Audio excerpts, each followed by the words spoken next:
instructions next time. How you guys doing? So, I was at the hospital like a few months back, and the nurse tells me that they have to do what's called a CT scan on my abdomen. And she tells me that in order to do that, they have to fill my colon with water, or liquid, rectal. It's not the best news. But in light of that, I was pretty surprised with my reactions. Because she tells it to me, and like, just beat one. It's like, yes! I didn't understand it. She certainly didn't either. Until later, when I kind of realized that, like, my exclamation of relief was born out of the fact that I had this sort of deeply rooted fear just about my entire life. It was born out of something my father said. It's a pretty young crowd, so is anybody thinking about being parents, or do we have parents in the audience? Anybody?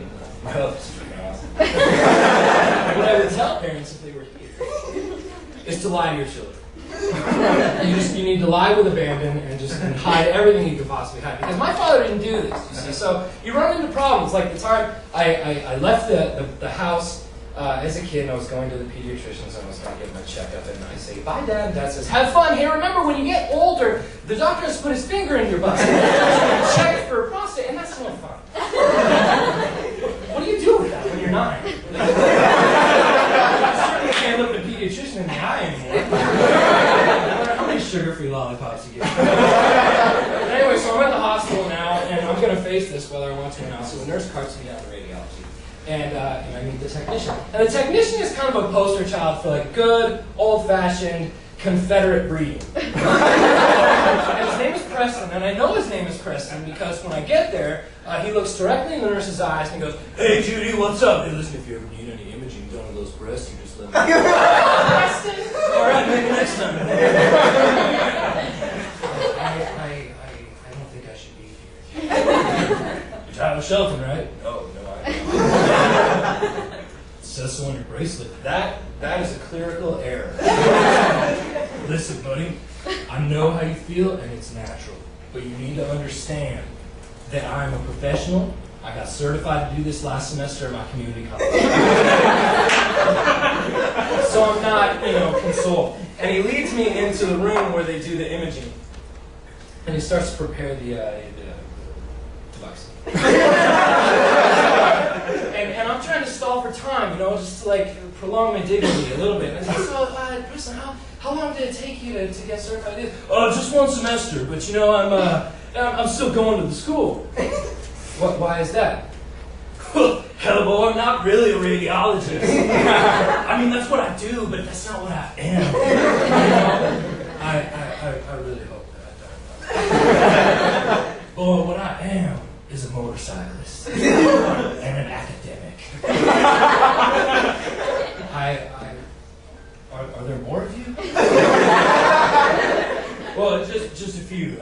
From the guys from the gang, let's see, there's me, there's Taco, there's Maggot, and there's Hitler.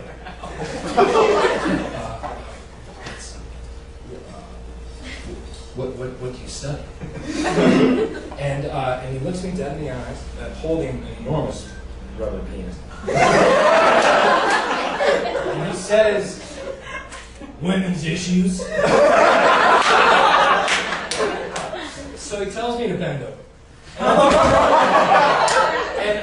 But he still continues. He goes, I'm taking this feminism class right now. This is blowing my mind. I said, yeah, is Hitler taking it with you? No, you realize that when we refer to men and women as a group, we often just say guys. I mean, what does that say about us culturally? Come on, man, are you serious?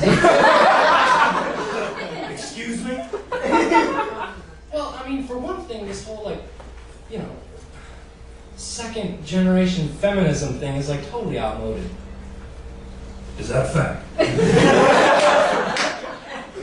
Yeah, well, I mean, if I'm referring to, some guys and some girls, and I'm calling them guys, it's not that I'm denying the women their womenness.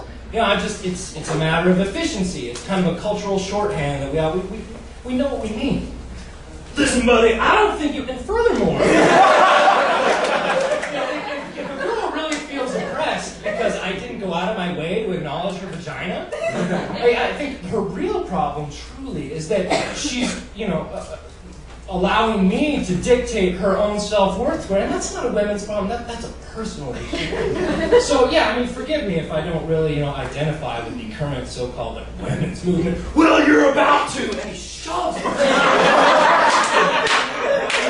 into myself. And it's like he owes me, or I owe him money or something. And he gets down near my ear and says, "Now you know."